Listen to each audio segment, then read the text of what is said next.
What's going on, everybody? Welcome back to The Highlight, a serious business podcast for all of us serious business people like Austin, Lynch, and myself. Austin is here with us today, my co-founder and friend and general rival, because he likes the worst college football team I've ever heard of in my life, Texas A&M. I don't know why you have a polo that's branded Texas A&M colors, because that's not in our brand guide. But this is somehow, high beam maroon. We don't have a high beam maroon. We are black, white, and highlighter. You're looking colors. at it. I don't know how you got that by. High beam maroon. Yeah. Well, going to the YouTube channel, you can see Austin's absurd polo shirt. Yeah. Well, we can't all be national champion winners, okay, Chandler? Sorry. That's right. Yeah, go Dogs. You know, we finally got one, and I'll see you again in 40 years when we get another one. Yeah, well, football is back, and we are really excited about that. I mean, Chandler and I are both complete football junkies, and we're both SEC fans, which is helpful because if you're outside of the SEC, you don't really matter, and that's just the truth. That's very true. It's just the truth. I did have an advertising-ish question for you, kind of a business question. The NIL, name, image, likeness, is a big new thing within college football, right? Finally getting to pay these kids that are spending 100 hours a week doing this thing. I think we both agree that we think NIL is great and can't wait till we do our own NIL deals. The question is, A&M forking over millions of dollars allegedly for allegedly. I think it's not alleged. I think that offer is on the table for like the number one overall quarterback prospect next year. As a fan, are you fine with that? Are you against that? Where do you land? Well, first of all, I think it's important to say that as a team, we deny all allegations. With that being said, it's pretty fun to watch this kind of media storm around A&M's NIL allegations, we'll say, because, you know, it's rare that you get Nick Saban going, but Jimbo, pissed. You know, Jimbo's able to do it. If there's one guy that can piss off Nick Saban, I think it's Jimbo Fisher. And ironically, I just changed my desktop background to be like the A&M wallpaper with the schedule. They always have, 4 or 5 options, and one of the options, which I did not choose, was a picture of Jimbo, and it had this giant long quote of him responding to Nick Saban's allegations, and it was just really, really funny. But how do I feel about it? I feel really good about it. You know, if that's something we were doing, I don't mind. And, I hope that one day I too will be able to fork cash over to help bring the best quarterback in the nation to A&M. I think that's a great investment of money and time. However, again, obviously, these are just allegations, so I can't speak to those. I desperately wish. So my barbecue restaurant was in Lexington, Kentucky. Kentucky sports are huge in the state of Kentucky, especially in the town of Lexington. I wish NIL deals existed when I had a brick and mortar store, because I would have sponsored the entire Kentucky offensive football line, and I would have stopped all Facebook advertising. I would have stopped. Amazing. I would have dumped every dime into it possible. There is so much opportunity now at the local level for small business owners to sponsor these guys and get really fun stories and branding. So I mean, we might have to do an episode on this later, but like I'm all in on the NIL stuff. I think it's great. Maybe we need to find someone. I mean, hey, we do have an SEC team within an hour of us. That's Vanderbilt. Obviously, a lot of big money athletes coming through Vanderbilt. No, not really. There should be big baseball money athletes coming there. But yeah, hey, I mean, if that kicker, I would have given her one. What was her name? Sarah Fuller, I think. Yeah. She was awesome. We could have given her a deal. So she would have made so much money. That's like. Anyway, I know, and now she can't because they were dumb. And the big thing that we'll end this with is that next year we're getting another college football game, which the children and us are very excited about. We are all in on that. Yeah. It's a big deal. It'll be great. And I think eventually, whenever we do sign our own NIL athlete, whether that's for us or for a client, that'll be a big day, a big celebration for us all. Maybe we have a business meeting right now and just talk about an NIL division of the company. I don't know. We'll do it another time. So before we we're entrepreneurs. We're already launching new things. Let's talk about the thing last week that you teased a little bit with our ad campaign. Yeah. I'd love for you to walk everybody through it, why we're doing it this way, why it took us so long, and then, how's it going? Yeah, sure. So kind of diving into what we're doing and why we're doing it. So we, as a company, kind of set a goal or a rock that we needed to start, you know, using our own tactics in kind of external marketing or digital advertising to start bringing in clients that kind of are interested in us as business people first, not necessarily people through our network, but people that we find through socials, just like we would kind of recommend any other client do. And so, we started looking at what that looks like from now between the end of the year. And, you know, we don't have a lot of first party audiences built right now as a business. And so what's tough about that going into a period of Q4 is you kind of are forced to start bidding on these third party audiences. And that's totally fine. There's tons of third party audiences out there. There's really good quality audiences that you can go for. But as you start to get into Q4 and other businesses start to ramp up their digital advertising efforts, those third-party audiences become tougher and tougher to get a hold of. So the first thing we're doing, and this is what I would recommend the first thing you do if you also are in our similar boat, you might be a newer business, you might not have a ton of audience lists or huge retargeting pools. Our recommendation would be a month to 2 months out of really starting to hammer your big message is just build up some real engagement within your account. So you can go in. I would recommend you do this right now if you haven't already done it. Go into the Facebook Business Manager and build out some engagement-based audiences that will allow you to retarget people who engage with your ads, engage with your organic profiles on Instagram and Facebook. Maybe they watch your videos. Set all of those up. Even if you're not necessarily doing your digital advertising today, because even if you're, doing what we talked about last week, just posting content out and being consistent in that area, you still want to be capturing all these people and retargeting to them. So we want to get the audiences set up and we want to start building those based on engagement. That's the first step. So what does that look like for us? We're not spending a crazy amount of money. You don't have to go out and, spend thousands of dollars to build engagement. You can spend just a little bit and still be pretty strategic in this area because, again, we're not asking them to go and make a sale or make a purchase. We're not asking them to become a lead yet. We're just asking them to watch a video or, hit like on a post because they think it might be funny or might be relevant to them, whatever that might be.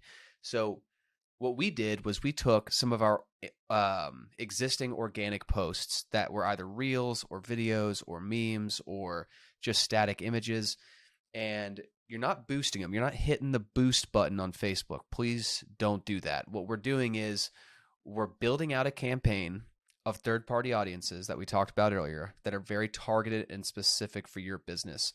So for us, we want to show up in front of business owners. We want to show up in front of marketing managers, marketing VPs, marketing execs, etc.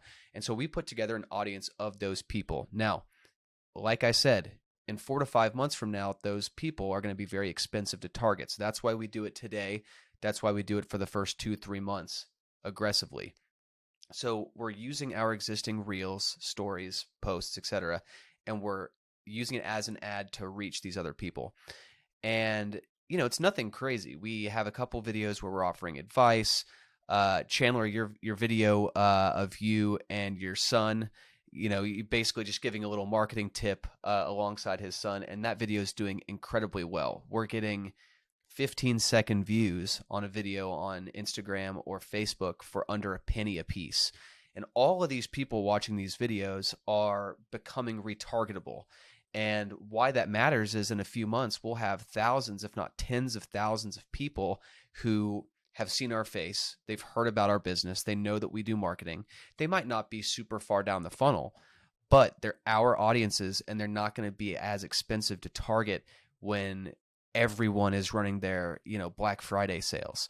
So Yeah. I want to say something real quick. That please the thing do. you're saying there with it takes 7 to 12 to some people are projecting it takes 25 touches with a brand before you get somebody to go from zero knowledge of who you are.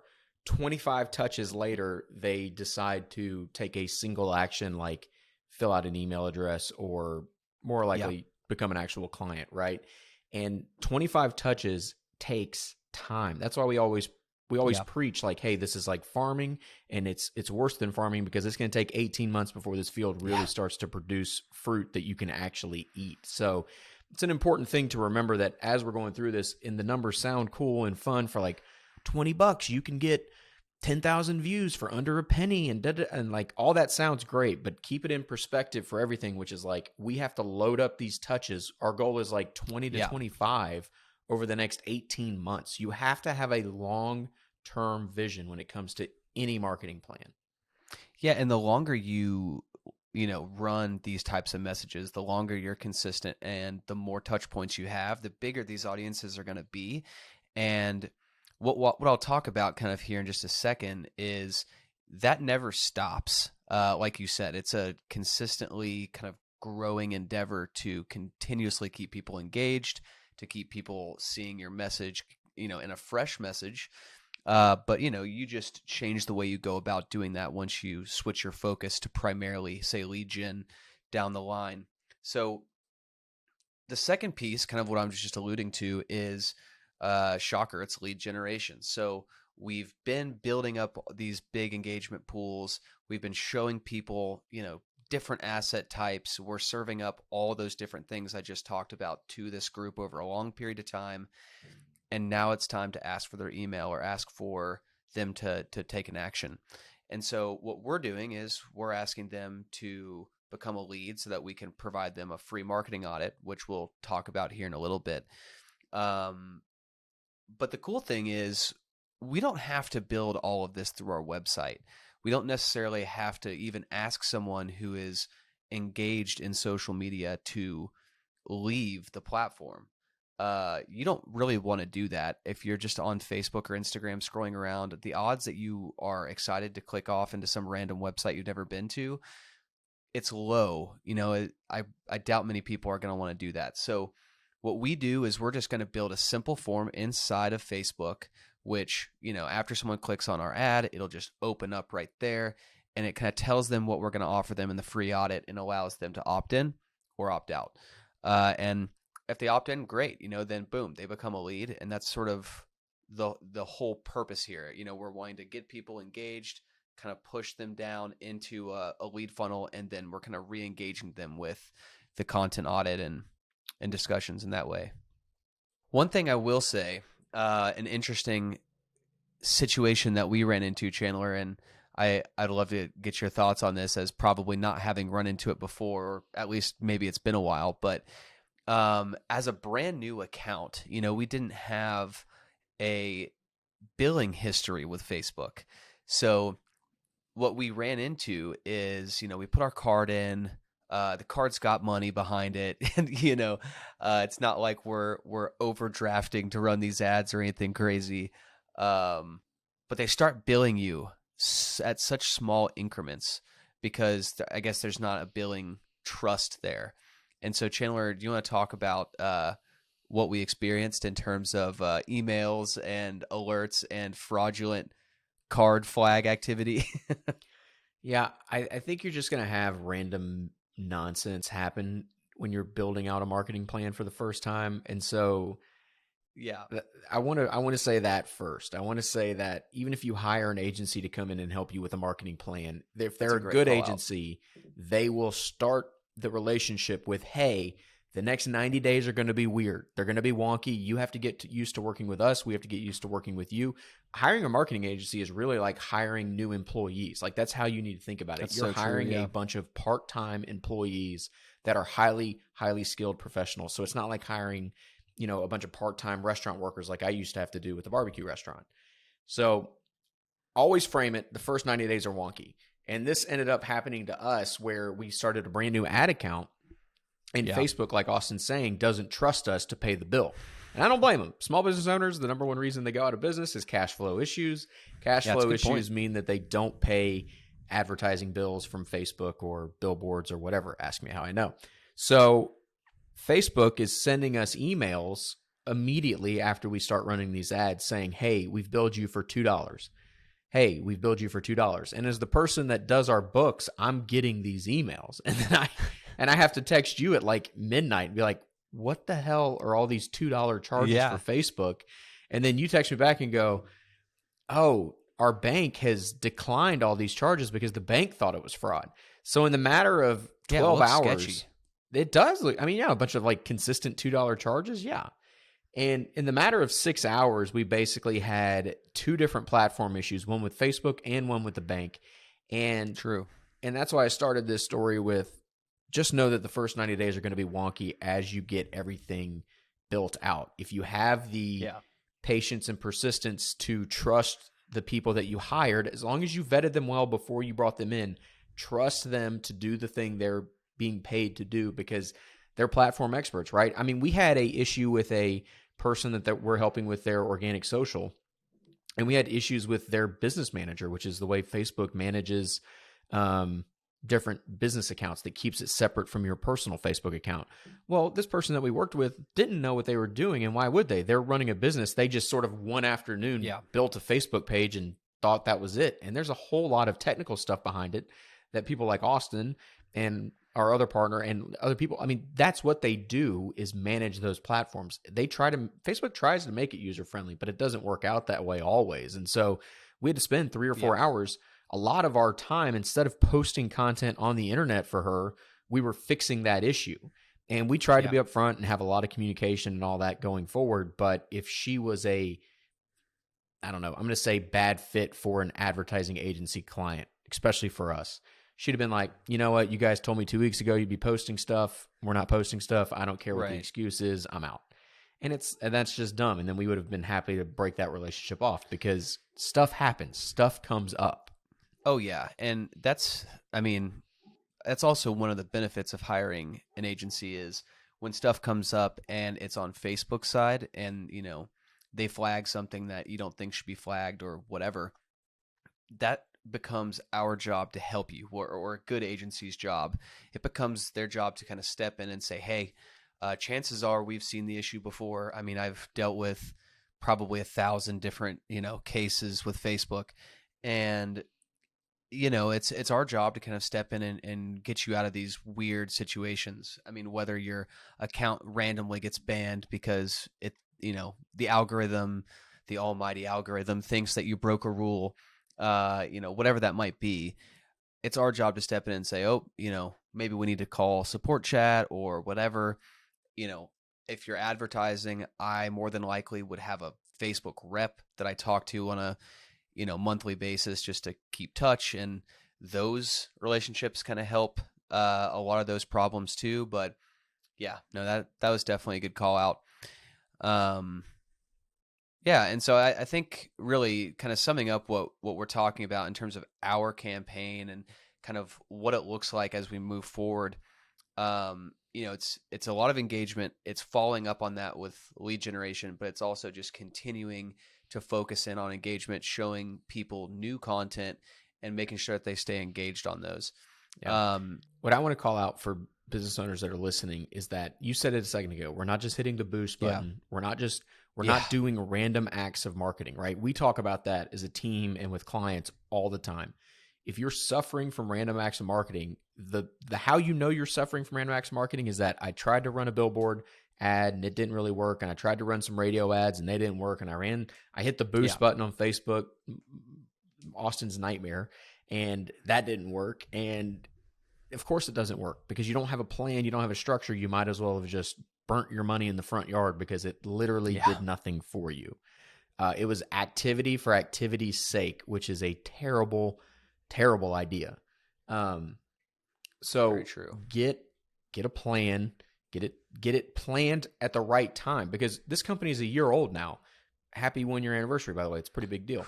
It's crazy. And we waited a year before we started putting money into a marketing plan for a marketing company. which is just, when you think about it from the outside, it's kind of crazy. You're like, you guys are marketers. Why are you not doing marketing? And it's because we were in sales mode. We were not in relationship advertising farming mode, whatever analogy you want to put here. We were in the business of selling more advertising services.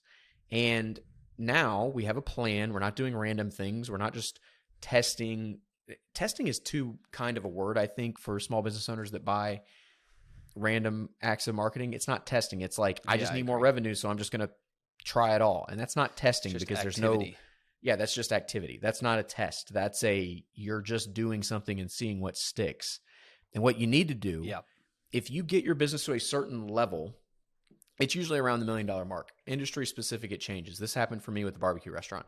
When I hit $1 million in revenue, what changes is that I stopped worrying about getting more business. I had to find people who could think for me, who could own a piece of the business. And that's where I struggled as an entrepreneur and as a leader, was not finding the right people to think for me. I was still running all of our ads at $1 million in revenue when I should have gone out and found a marketer, a full-time marketer, a freelancer, or an agency to come in and do something. But for me to do it is insane. So just know where you're at in your business cycle and then have the right expectation. Yeah, that's a great call out too. Well, very cool. I hope you guys can, take some of these examples that we've thrown out and use them to launch, your own campaigns as you kind of lean in towards Q4. Again, I would just really stress that you're going to experience an increase in CPM, cost to run the advertising, as we get closer to these giant sales holidays. So, be mindful of that. Start your organic posting soon if you haven't already. Start, paying behind that to continue driving more and more engagement, and then lean in on those when it comes time for your sales. Target the engaged audiences, target the video viewers. That's the time to hit those people. That's not the time to buy into third-party audiences that everyone else is going to be bidding on. You're going to pay a crazy amount. So that's my pitch. Chandler, do you want to do our ad read for this week? Oh, yeah. We have big sponsors on this show now. You and I have dozens of listeners. And when you have dozens of listeners, you get big-time advertising.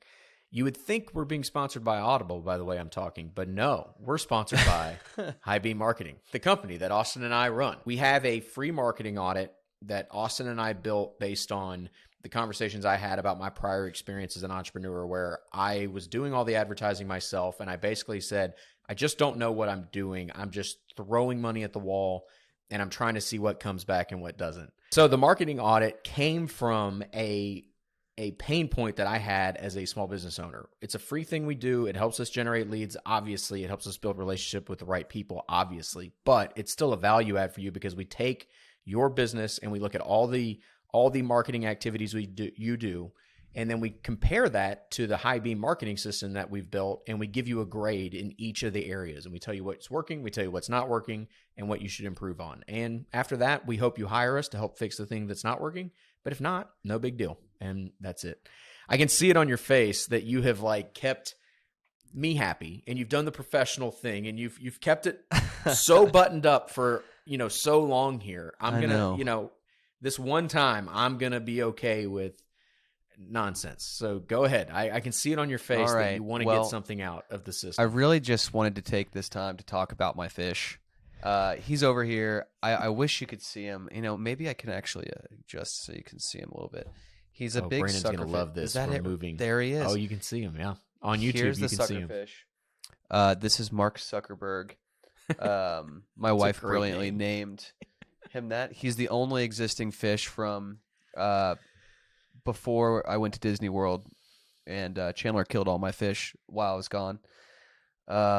Luckily, my son's not old enough to remember, but I'll tell him. How are you just going to lie to everybody and tell him I killed your fish? I think you put the wrong water somehow in the tank, and that's what killed your fish. I just happened to be watching them during the great fish apocalypse of 6 months ago. It's a he say she say situation here, but there he goes. Oh man, I just love Zuckerberg, and I wanted you guys to see him. So that's really all I got for today's end of the show bit.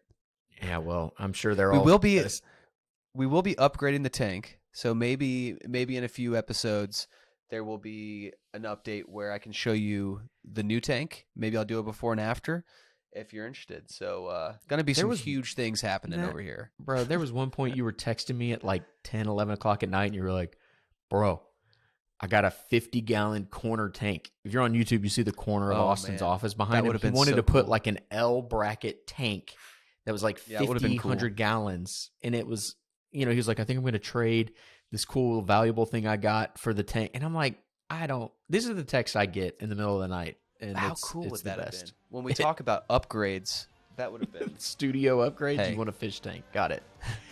We'll put it on the wish list. Well, we appreciate you guys listening. It really means a lot to us. If you need help with marketing, reach out. We're happy to help.